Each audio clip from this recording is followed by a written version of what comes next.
नमस्कार, मैं अंजना और आप देख रहे हैं खाकी वर्दी। आइए एक नजर डालते हैं आज की बड़ी खबर पर। संजय गांधी नेशनल पार्क में तोड़क कार्रवाई पर बवाल, हजारों आदिवासी सड़क पर उतरे। पथराव के बाद भारी पुलिस बल तैनात, फिलहाल कार्रवाई स्थगित। मुंबई बोरीवली संजय गांधी नेशनल पार्क के भीतर अवैध निर्माण हटाने पहुंची पुलिस और वन विभाग की टीम को उस वक्त भारी विरोध का सामना करना पड़ा जब आदिवासी पहाड़ों में वर्षों से रह रहे हजारों लोग सड़कों पर उतर आए। हालात इतने बिगड़े कि पथराव की घटनाएं सामने आई, जिसके बाद इलाके में भारी पुलिस बल तैनात करना पड़ा। नेशनल पार्क के आदिवासी पहाड़ों में लंबे समय से रह रहे लोगों के घरों को तोड़े जाने की कार्रवाई के खिलाफ आदिवासी समाज में जबरदस्त आक्रोश है। आदिवासियों का आरोप है कि वे वर्षों से वन विभाग की भूमि पर रहकर वही काम कर रहे हैं। उनका कहना है कि 2008 की वन विभाग की नीति के तहत उन्होंने 7,000 रुपए की रजिस्ट्रेशन फीस भी भरी थी, जिसकी रसीद उनके पास मौजूद है। इसके बावजूद उन्हें बेघर किया जा रहा है। वहीं वन विभाग के अधिकारियों का कहना है कि यह कार्रवाई मुंबई हाई कोर्ट की गाइडलाइन के अनुसार की जा रही है। अधिकारियों के मुताबिक तोड़क कार्रवाई केवल उन्हीं घरों पर की जा रही है जिन लोगों को चांदीवली में सरकारी आवास मिलने के बावजूद दोबारा नेशनल पार्क में आकर अवैध झोपड़ियां बनाकर रहने का आरोप है। वन विभाग की ओर से करीब 15 दिन पहले नोटिस जारी किया गया था। इसके बाद बुधवार को लगभग 1 दर्जन बुलडोजर नेशनल पार्क क्षेत्र में लाए गए। जैसे ही कार्रवाई शुरू हुई, माहौल तनावपूर्ण हो गया। आरोप है कि आदिवासियों ने पहले पुलिस पर पत्थर फेंके और बाद में उन्हें खदेड़ दिया। गुरुवार को स्थिति को काबू में रखने के लिए मुंबई पुलिस के करीब 3,000 जवान और वन विभाग के लगभग 1,500 कर्मचारी तैनात किए गए। जैसे ही तोड़क कार्रवाई दोबारा शुरू हुई, आदिवासी समाज के लोग फिर सड़कों पर उतर आए और पुलिस की कार्रवाई में बाधा डालने लगे। इसके बाद पुलिस ने मोर्चा संभालते हुए प्रदर्शनकारियों को सड़क पर बैठाकर समझाने का प्रयास किया। इस बीच तोड़क कार्रवाई को लेकर वन विभाग की अधिकारी अनीता पाटिल मंत्रालय में वरिष्ठ अधिकारियों के साथ बैठक कर रही हैं। बैठक के चलते फिलहाल तोड़क कार्रवाई अस्थायी रूप से रोक दी गई है। अधिकारियों के मुताबिक स्थिति अब पूरी तरह शांत है और कानून व्यवस्था नियंत्रण में है। हम सालों से यहीं रह रहे हैं, यहीं काम करते हैं। सरकार ने हमसे रजिस्ट्रेशन फीस ली, फिर भी आज हमें बेघर किया जा रहा है। हमें न्याय चाहिए। फिलहाल प्रशासन हालात पर नजर बनाए हुए है और आगे की कार्रवाई पर निर्णय उच्च स्तरीय बैठक के बाद रोक लगा दिया गया है। हिंदी में जय भीम जय बुद्धवासी। आज यहाँ पर जो लोग जमे हैं और क्यों जमे हैं, प्रजासत्ताक दिन था, संविधान की अमलबजावनी हुई थी उस दिन, और यहाँ पर जो लोग हैं उनके सब घर टूटने के लिए यहाँ पर प्रशासन ने जो कार्रवाई की थी, वो कार्रवाई ऐसे थी कि 1997 का जो हाई कोर्ट का ऑर्डर था, वहाँ पर ऑर्डर में ऐसा था कि यहाँ के लोगों का पुनर्वसन करो, डेवलप करो। 97 के ऑर्डर से 2008 में यहाँ के कुछ लोगों का पुनर्वसन हुआ था, लेकिन उनका पुनर्वसन हुआ तो उनका जो यहाँ पर स्थायी घर था वो तोड़ दिया और उसके बदले में चांदवली यहाँ पर उनका पुनर्वसन हुआ। लेकिन जो लोग यहाँ पर पहले मौजूद थे, बचे थे, उन लोग का पुनर्वसन हुआ नहीं, उन लोग का डेमोलिशन कुछ भी हुआ नहीं। तो भी गवर्नमेंट ने ऐसे बताया, जो हाई पावर ऑफ कमेटी है उन्होंने ऐसे आदेश दिए कि इन लोग का जो भी डेवलप है, पुनर्वसन हो गया है चांदोली में, उनके फैमिली मेंबर को मिल गया है। जो कि पीढ़ी थी, दादी थी, किसी के डैड थे, किसी के भाई थे, वो सब लोग थे। लेकिन जो बाकी के यहाँ पर झोपड़ियाँ थी, जो अतिक्रमण धारक थे, उन लोग का डेमोलिशन हुआ नहीं था। तो भी यहाँ पर जो पुलिस बंदोबस्त आया है, जो फॉरेस्ट डिपार्टमेंट के गार्ड, CRPF की जितनी भी फोर्स आई है, यहाँ पर इतना बल का प्रयोग हो रहा है कि लोगों को मारा जा रहा है, लाठीचार्ज हो रही है। और यहाँ पर जो लेडीज़ है, उन लोग को भी, उनके आंग पे भी हाथ आए हैं। 2-3 लोग हार्ट अटैक से उन लोग को शताब्दी हॉस्पिटल में भी एडमिट किया गया है। लेकिन यहाँ के जो फॉरेस्ट डिपार्टमेंट है, वन विभाग है, कुछ भी तरीके का सहकार्य, कुछ भी हेल्प नहीं कर रही है। वही जो हाई पावर ऑफ कमेटी है, उनसे हमारा यही निवेदन है कि जो जिनका अधिकार है, जो मूल निवासी है, जिनका पुनर्वसन नहीं हुआ है, उनको उनका हक देना चाहिए। आज़ाद भारत में आज हमको आज़ादी नहीं मिल रही है, और वही सब मुद्दे को लेके हम लोग को थोड़ा टाइम दिया जाए, जो कि हम लोग हाई कोर्ट में जाकर स्टे तो भी ला सकते हैं। लोगों के ऊपर काफ़ी बल का प्रयोग प्रशासन की ओर से हो रहा है। हम प्रशासन को विनती करते कि ये सब यहाँ पर रुकना चाहिए, अन्यथा सोमनाथ का जो केस में हुआ था, वही सब चीज़ यहाँ पर हो सकता है। जी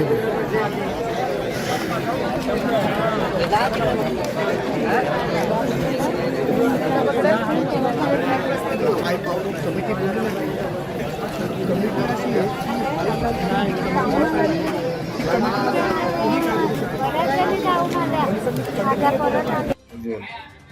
मैडम, नेशनल पार्क के कुछ बच्चों को घर छोड़ने पर मजबूर किया जा रहा है सरकारी ऑर्डर पे, आप क्या कहना चाहेंगे? मैं ऐसा नहीं बोलूँगी सरकारी ऑर्डर से, ये सुप्रीम कोर्ट का आदेश है। जो सुप्रीम कोर्ट का आदेश है वो तो मानना ही पड़ेगा, लेकिन मेरी इतनी प्रशासन से विनती रहेगी कि 10th स्टैंडर्ड के बच्चों का एग्ज़ाम है, अभी 20 दिन पर एग्ज़ाम आया है, बाकी बच्चों का भी एग्ज़ाम है, तो उनका सीखना अधिकार है, पढ़ना अधिकार है। उस हिसाब से अगर उनके प्रति कुछ सहानुभूति दिखाए तो इतनी विनती है। श्रेष्ठ प्रयत्न या पूर्ण सायकलमधला आणि विशेषतः उच्चस्तरीय समिती जी बनलेली आहे त्याच्यानंतरचा हा एक पहिला मोठा प्रयत्न होता आणि या प्रयत्नाच्या निमित्ताने आपली जी काही भूमिका आहे ती सगळ्या लोकांपर्यंत पोहोचली।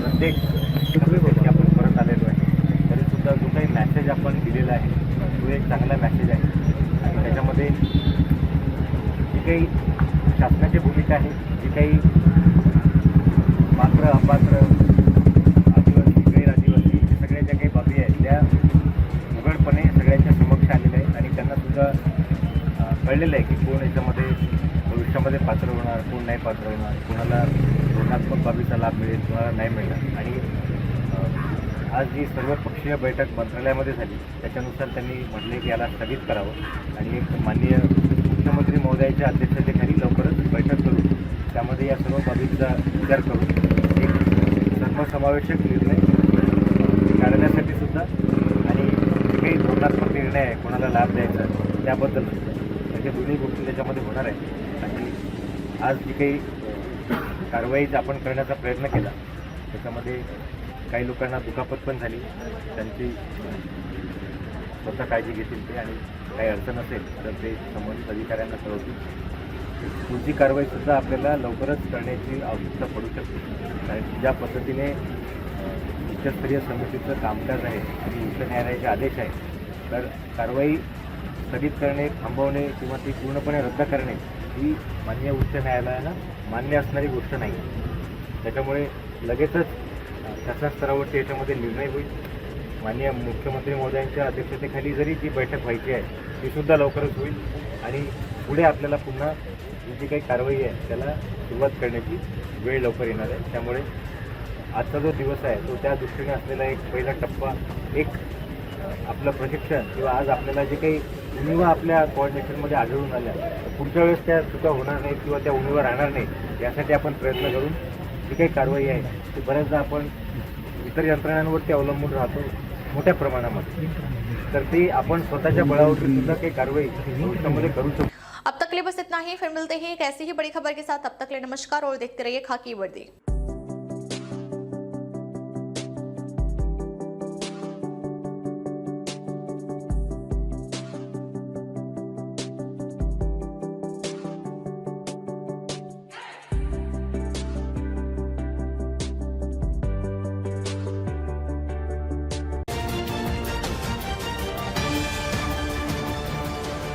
नमस्कार, मैं अंजना और आप देख रहे हैं खाकी वर्दी। आइए एक नजर डालते हैं आज की बड़ी खबर पर। मुंबई के कांदिवली लोखंडवाला स्थित श्री विलासराव देशमुख मैदान में एक भव्य और ऐतिहासिक महादंगल कुश्ती आयोजन किया गया। यह आयोजन भारतीय कुश्ती महासंघ के एथलीट आयोग के अध्यक्ष नरसिंह यादव के मार्गदर्शन में किया गया। इस महादंगल के माध्यम से भारतीय खेल परंपरा के गौरवशाली इतिहास की झलक देखने को मिली। यहां पर 26 जनवरी के दंगलों की परंपरा को आगे बढ़ाने का काम किया गया, जहां देश भर के पहलवानों ने अपना दमखम दिखाया। आयोजन में केंद्रीय मंत्री रामदास अठावले, विधायक संजय उपाध्याय, पूर्व सांसद गोपाल शेट्टी विशिष्ट अतिथि के रूप में उपस्थित रहे। वहीं मुख्य अतिथि के रूप में बॉलीवुड अभिनेता मुकेश ऋषि और प्रसिद्ध अवधी गायक संजय यदुवंशी ने कार्यक्रम की शोभा बढ़ाई। इस कुश्ती के महादंगल ने खेल, संस्कृति और परंपरा का सुंदर संगम प्रस्तुत करते हुए दर्शकों को रोमांचित किया। नरसिंह फाउंडेशन है। नरसिंह हमारा पहलवान बहुत ही बड़ा फेमस यूपी का रहने वाला है, लेकिन कई सालों से वो मुंबई में रहता है, महाराष्ट्र में रहता है और उन्होंने मतलब ओलंपिक में गोल्ड मेडल भी मतलब जीता था और वो मतलब ट्रिपल के केसरी भी वो है, तो इसीलिए उनके बाद वो पूरा देश उनको से जानता है। और आज नरसिंह फाउंडेशन की तरफ से देश के अनेक जो पहलवानों को यहाँ पर बुलाकर आज कुश्ती का 26 जनवरी का दिन हमारे लिए बहुत बड़ा अभिमान का है हमने इस दिन बाबा साहब अम्बेडकर जी ने दिया हुआ संविधान स्वीकारा था और देश अपना प्रजासत्ताक बना था, रिपब्लिक बना था। तो इसीलिए आज के दिन मतलब ये कुश्ती रखी है, इसके एक अलग सा महत्व है। कौन जीतता है कौन हारता है, हर एक क्षेत्र में हार जीत होती है, लेकिन जीतने वालों को मैं हार्दिक बधाई देता हूँ और हारने वालों को मैं बताना चाहता हूँ कि अगली बार जरूर आप जीतोगे। तो आज का आयोजन जो बहुत अच्छा आयोजन किया है और पहलवानों की जो समस्या है, इस समस्या की तरफ जरूर हम ध्यान देने का प्रयत्न करेंगे। भारत सरकार का जो क्रीड़ा डिपार्टमेंट है, स्पोर्ट डिपार्टमेंट है, महाराष्ट्र गवर्नमेंट का भी जो डिपार्टमेंट है, उनके तरफ से जो भी कुश्ती के लिए जो मदद हम करना जो उनको मदद चाहिए वो पूरी मदद करने का प्रयत्न हम जरूर करेंगे। सर आपने हाँ, तो मैंने बताया कि भाई जो मुंबई की कुश्ती थी बहुत तगड़ी कुश्ती थी और मतलब ये कुश्ती ऐसी थी कि मतलब देवेंद्र फडणवीस जी और एकनाथ शिंदे जी एक बाजू में थे, दूसरे बाजू में उद्धव ठाकरे साहब और हमारे राज ठाकरे साहब थे। उन्होंने भी बहुत तैयारी की थी, लेकिन उनको मालूम नहीं था कि हमने कैसी तैयारी की है और हमारी तैयारी बहुत भारी थी और हमने मतलब ये मुंबई के महानगर पालिका के चुनाव में उद्धव ठाकरे और राज ठाकरे को धोबी पछाड़ किया है और मुंबई का मेयर जो ये कुश्ती जो है देवेंद्र फडणवीस एकनाथ शिंदे जी ने जीत ली है और अभी यहाँ का जो मेयर है, मेयर हमारी महिला बनेगी। तो ये कुश्ती हमने जीत ली है क्योंकि हमारे पास बहुत बड़ी ताकत थी, नरेंद्र मोदी साहब की विकास की ताकत थी, इसीलिए हमने ये कुश्ती जीत ली है। अभी मेयर मुझे लगता है कि अभी जो तय होगा, देवेंद्र फडणवीस साहब बाहर थे, अभी इधर आए हैं, बातचीत चल रही है और बहुत जल्दी मतलब मेयर 6-7 दिन में बन सकता है, ऐसा मुझे लगता है। सर महादंगल जी नरसिंह भैया हमेशा युवाओं का सपोर्ट करते हैं, मैं भी युवा हूं तो मुझे भी सपोर्ट किया है नरसिंह भैया ने, तो आज उनके बुलाए पे मैं यहाँ पे आया हूँ। मुझे लोकेशन तो फिलहाल नहीं पता, मुंबई पता था तो इसलिए। जी देखिए हम लोग उसी परिवार में पैदा हुए, कुश्ती भी मेरा शौक था और अच्छा लगता है देखने में भी खेलने में भी। इस पे क्या बोलना चाहिए? वो तो हर जगह हो जाती है, लोगों का प्यार है भाइयों का, बाकी वो लोग मुझे देखना सुनना चाह रहे हैं और ऐसा कोई मतलब उनका कोई गलत इरादा नहीं। युवा को क्या कहना चाहते हैं? युवा देश की धरोहर है, देश की ताकत है, हम लोगों की भी ताकत है। बिल्कुल, जैसे कि मुंबई में पहले 26 जनवरी को कुश्ती का आयोजन होता था, धीरे धीरे वो प्रथा विलुप्त हो गई थी। आज हमने ये प्रथा चालू की है, 26 जनवरी को हम कुश्ती का आयोजन कर रहे हैं और इसमें जैसे कि रामदास अठावले जी हैं, हमारे केंद्रीय मंत्री साहब और संजय उपाध्याय साहब हैं, ऐसे बहुत सभी लोगों का आशीर्वाद प्राप्त हो रहा है। तो इससे यहाँ की जनता भी काफ़ी भरपूर मात्रा में, जो भी यहाँ हैं दर्शक, जो पहलवानी जिनके खून में है, जिनको पसंद है, सभी लोग यहाँ आए हैं। यहाँ महाराष्ट्र, यूपी और पंजाब, हरियाणा के पहलवान जो टॉप के पहलवान हैं, जो केसरी हैं अपने अपने स्टेट में, वो यहाँ आके कुश्ती खेल रहे हैं, जिससे कुश्ती को हम बढ़ावा देने के लिए आयोजन किए हैं। आने वाले टाइम में इसी कुश्ती को देखते हुए यहाँ के बच्चे, मैं चाहता हूँ कि कुश्ती में आएँ और आगे चल के स्टेट का, नेशनल का और इंटरनेशनल पे हमें ओलंपिक्स में मेडल जीते, यही मेरी कामना है। इसीलिए मैं नर्सिंग फाउंडेशन बनाया हूँ, जिसमें कि हम युवाओं को खेल के प्रति प्रेरित कर पाएँ और उनको ज़्यादा से ज़्यादा चैंपियंस बनाएं। अब तक के लिए बस इतना ही, फिर मिलते हैं एक ऐसी ही बड़ी खबर के साथ। तब तक के लिए नमस्कार और देखते रहिए खाकी वर्दी।